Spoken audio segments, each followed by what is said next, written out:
Y hemos invitado para continuar con el análisis en este día, Álvaro Delgado, a Julio Hernández, a Julio Astillero, a quien le damos la bienvenida aquí a los periodistas. Muchísimas gracias, querido Julio Hernández. Muchas gracias, qué gusto de estar con ustedes. Saludos, Álvaro, que vi que antes de que yo entrara se frotó las manos así como diciendo, ahí vamos. Así es que ahí vamos, Álvaro y Alejandro, a la orden. ¿O es que está haciendo Julio, frío? Eres bienvenido, Álvaro, aquí a los periodistas. Gracias. No, sí, ¿tú pensaste que tengo malas intenciones? No, yo te vi claramente con que está haciendo frío. Alejandro, tú y yo sabemos que el doctor no puede ser malas intenciones de Álvaro Delgado, por favor. No, yo lo vi, sí, como que se estaba frotando de las manos como diciendo, ahora sí me la vas a pagar, me la vas a pagar toda. Así lo vi, Julio. A la orden. Aquí está, estoy aquí listo para lo que usted diga, don Álvaro y don Alejandro. No, hombre, pues es un privilegio que estés con nosotros. Como siempre, bienvenido a los periodistas, Julio. Gracias. Hoy se conocía como el Día del Presidente. Pues sí, finalmente, aunque ya no se le hacen esas fiestas, pues sigue siendo el Día del Presidente, porque pues los datos que entrega, los eventos que hay durante el día, pues sí concentran la atención en el jefe del Estado mexicano. En un resumen, Julio Hernández, ¿qué viste del mensaje de la mañana del día de hoy? ¿Cómo resumes el mensaje de hoy? ¿A quién está dirigido? ¿Qué buscaba el presidente? Sí, sigue pues este trayecto de los dos Méxicos en pugna. Estamos viviendo una etapa en la cual hay dos visiones, dos proyectos y dos discursos. El presidente de México hizo hoy pues una relatoría, desde luego favorable a él mismo. Digo, no he escuchado ningún informe presidencial en el que quien concurre ahí haga una crítica ácida o dura de su propia obra. Sin embargo, lo que ha dicho hoy el presidente de la República me parece que, quitándole algunos adjetivos y algunas consideraciones estadísticas discutibles, me parece que toda esta retahíla relacionada con los récords históricos, pues es algo que valdría la pena analizar con cuidado, pero más allá de los datos y más allá de que el propio presidente se esté mostrando casi como un maestro o educador de los tecnócratas neoliberales al decirles tengan para que aprendan, es decir, tratando de decir que él les puede enseñar cómo manejar las finanzas con sentido social, el dinero público destinado a fines más amplios de los que ellos manejaron en el pasado, pero yo creo que más allá de ello estamos en presencia de un país y de una administración pública federal que ha ido rodando, que ha ido caminando, que ha ido avanzando a contrapelo de las enormes advertencias de caos o de riesgo que con antelación se habían planteado respecto a la administración de López Obrador, a quien se consideraba alguien que no podría mantener el ritmo económico deseado para un momento tan difícil como el que hoy se vive en México. Los temas económicos creo que ha entregado cuentas aceptables o buenas el propio presidente de la República y sigue adelante. Pero del otro lado, pues está obviamente la visión del otro México, de los adversarios, de los opositores, que en minoría numérica, sin organizarse aún como una fuerza opositora considerable e influyente, siguen carcomiendo y siguen erosionando todo este tipo de datos y de declaraciones, con el señalamiento pues de que se vive en situaciones catastróficas. Si uno lee o escucha los comentarios de algunos de los más opositores más rudos del presidente López Obrador, pues pareciera que estamos de veras al borde del abismo, en la catástrofe. Creo yo, Álvaro y Alejandro, que lo que hubo hoy es la expresión de ese México esperanzado, deseoso de salir adelante, con números que son viables y aceptables frente a una realidad de una oposición que pretende desviar o delegitimar esos recursos. A mí me parece que fue un buen informe, insisto, quitándole algunos naturales excesos retóricos en una pieza discursiva y de propaganda política, como es finalmente un informe de gobierno.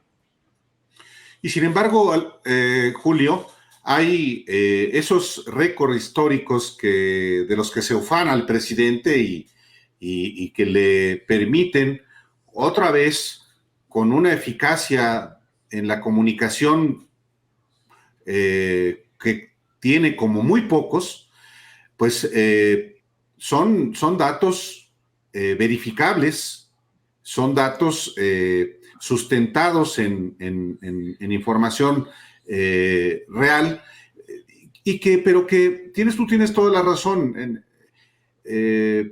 contrastan claramente con sus malquerientes. Yo veo, por ejemplo, a Claudio X González, antes inclusive de este mensaje, que no ha mostrado una evaluación a partir de lo que se escuchó, pero por ejemplo, lo leí a Claudio X González, que es el articulador del PRIAN, y lo que dice, se me perdió, lo que dice Claudio X González es que, pues en realidad, López Obrador sigue siendo el destructor número 1 de México. López Obrador engañó a los mexicanos, escribió. No le importa la pobreza ni la desigualdad, no le importa la salud ni la educación, no le importa la seguridad ni el bienestar, le importa una sola cosa: el poder. En eso, sí, no solo se parece a los políticos de antaño, lo supera. Si hay alguien que efectivamente solamente sigue a Claudio X González, pues estamos todavía peor que Venezuela. Sí. ¿Cómo ves este contraste?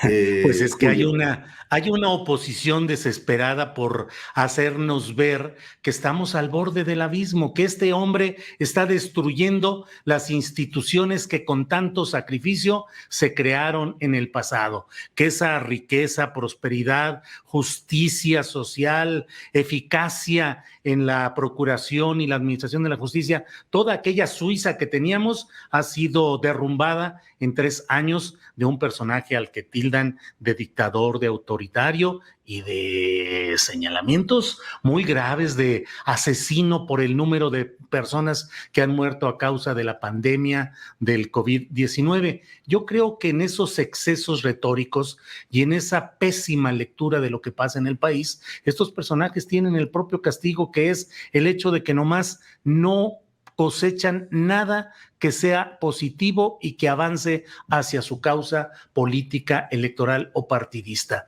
porque están tratando de plantearnos como si hubiésemos vivido en una etapa de jauja que fuese destrozada por un hombre sin grandes pericias para el ejercicio del gobierno. Y los números que da el presidente López Obrador, insisto, son muy válidos, porque ni ha habido devaluación, el desempleo ahí sigue, la recuperación económica camina, desde luego con el contexto de la pandemia que a todos los gobiernos de todo el mundo los metió en graves problemas, no hay mayor deuda, no se ha contratado más deuda externa, pues me parece que son datos muy buenos. Hay ciertos puntos en los que flaquea, creo yo, el discurso presidencial, particularmente en lo referente a las remesas, asumiéndolo como si fuera una especie de logro de la propia administración actual. Las remesas, por el contrario, son una acusación sonora y demostrable del fracaso del sistema político y económico que hemos tenido y que el presidente López Obrador no ha podido remontar. El envío de las remesas es la confirmación de que no hay el empleo suficiente ni los niveles de desarrollo adecuados en nuestro país, y esa gente antes y ahora tiene que seguir enviando dinero para sustituir la falta de prestaciones económicas y sociales que debería dar un gobierno y que no puede darlas. Pero en general, es lo que digo, contrastan los dos Méxicos en pugna. El México que nos quieren diseñar los opositores, un México en llamas, un México abatido. Ciertamente la delincuencia, la inseguridad pública son rubros que siguen ahí machacando el discurso optimista de la presidencia de la República, pero todo tiene circunstancias, tiene un origen y tiene una explicación en un proceso de cambio fatigoso, difícil, con muchas contradicciones, con insuficiencias, pero finalmente México sigue adelante y una buena parte para beneficio de los antiguos detentadores del poder, una buena parte del pueblo mexicano sigue esperanzado en que pueda haber los cambios y las mejorías que desean, porque de otra manera, pues la gente estaría en contrapostura de lo que dice Claudio X González y otros más, pues estaría casi que con las armas en la mano o estaría en las calles presionando y exigiendo pues cambios que hoy espera que puedan alcanzarse por la vía del propio presidente López Obrador. Ya me puse muy solemne yo. No, está perfecto el tono, así estuvo el día muy solemne. Pues, ¿no viste a Álvaro cómo estaba de solemne? Oye, sí. Sí, estaba solemne. Julio, este punto de un sexenio es como el punto en el que se dice que los presidentes ya le movieron a todos los botones en la cabina.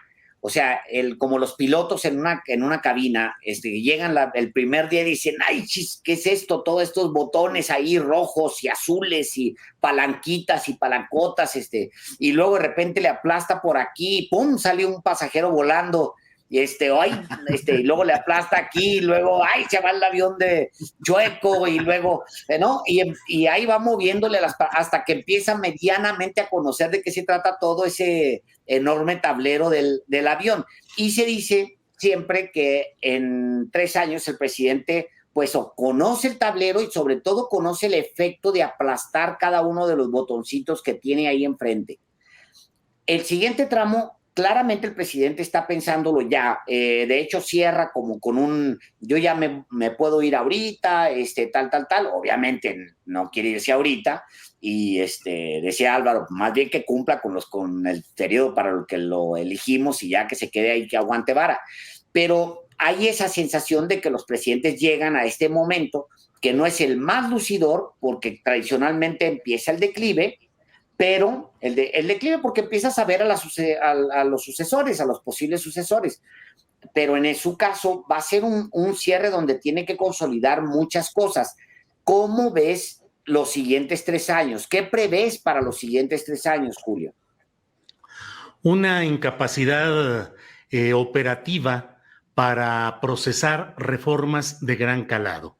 La nueva aritmética en la Cámara de Diputados, los pleitos y forcejeos en la Cámara de Senadores van a dificultar que se puedan proponer, procesar y aprobar reformas profundas. Yo creo que lo que venga va a estar muy condicionado, no solo por los aliados conocidos de Morena, que son el PT y el Partido de las Cuatro Mentiras, el disque Partido Verde Ecologista de México, que de por sí constituyen un lastre para ciertas propuestas que desea hacer el morenismo o el obradorismo, pero además ahora tendrá que echar mano de los votos del PRI o de otras formaciones políticas para conseguir mayorías calificadas para eventuales propuestas de reformas constitucionales trascendentes e importantes.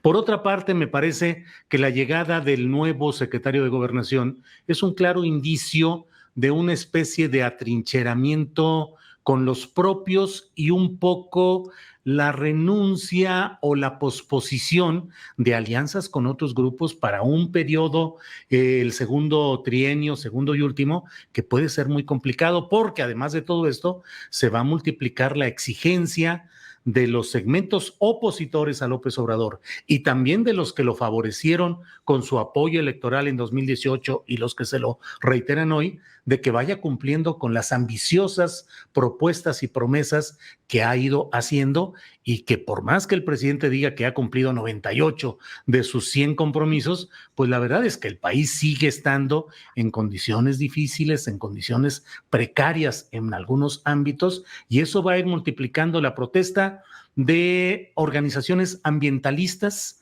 de feministas y de segmentos intelectuales y culturales de clase media que están moviéndose con cierta insatisfacción o con mucha batalla política en las calles y en protestas sociales ya abiertamente. Así es que yo creo que el presidente de la República tiene, además de todo esto, pues un proceso que yo no entiendo claramente por qué fue desatado por el presidente a la mitad del camino, que es el de la propia sucesión, el impulsar ese fantasma que va a seguir presente a tal grado que hoy Álvaro y Alejandro, hoy, además del informe y además del presidente de la República, los temas más polémicos fueron la colocación en ese juego de sillas en Palacio Nacional de quién estuvo y quién no estuvo, con Claudia Sheinbaum adelante, colocada en un lugar preferente, en primerísima fila, pues una de dos, expresando la preferencia electoral 2024 ya por adelantado, o bien como una especie de reivindicación por los sucesos recientes con los alcaldes electos opositores al obradorismo. Y por otra parte, la pregunta de ¿y Marcelo? ¿Dónde quedó Marcelo? Que tuvo que tuitear a las 2:40 de la tarde o algo así, una foto en la que se viera que sí había estado. Mal colocado, descolocado, quién lo puso ahí, llegó tarde, en fin, ese tipo de cosas. Y el otro tema, pues es el de Julio Scherer Ibarra, cuya suerte pues no ha sido esclarecida aún a 24 horas de que comenzó ayer la versión de que había renunciado, versión que fue confirmada por las propias páginas de Proceso de una manera muy detallada y políticamente muy explicativa, y que sin embargo, bueno, hoy el vocero presidencial Ramírez Cuevas ha dicho rumores publicados en la prensa, pero ni confirma ni desmiente, rumores. Y el secretario de Gobernación estrenó el estilo del aeromutismo o del silencio respiracional, porque cuando trataron de alcanzarlo los reporteros para pedirle que abundara en este tema, dijo, tengo muchas cosas que hacer, voy a preparar el tercer informe. Le insistieron y dijo, me he fatigado mucho de caminar, ya no puedo ni hablar. Así es que es un nuevo sistema, el sistema del aeromutismo o del silencio aspiracional, no el aspiracionalismo que dice el presidente López Obrador, sino de aspirar y expirar como ejercicio respiratorio. Qué bueno que te adelantaste, la pregunta iba a ser justamente sobre lo que, más allá del mensaje político del presidente, que se advirtió, lo platicábamos hace rato Alejandro Páez y yo, a ver, en primerísimo lugar, Claudia, y luego al fondo se alcanza a ver a Julio Scherer Ibarra, pero no se vio, solamente hay una toma donde se alcanza a ver la parte trasera de la cabeza de Marcelo Ebrard por su altura, pero nada más, en efecto. Y ahora, habrá más cambios, sin duda.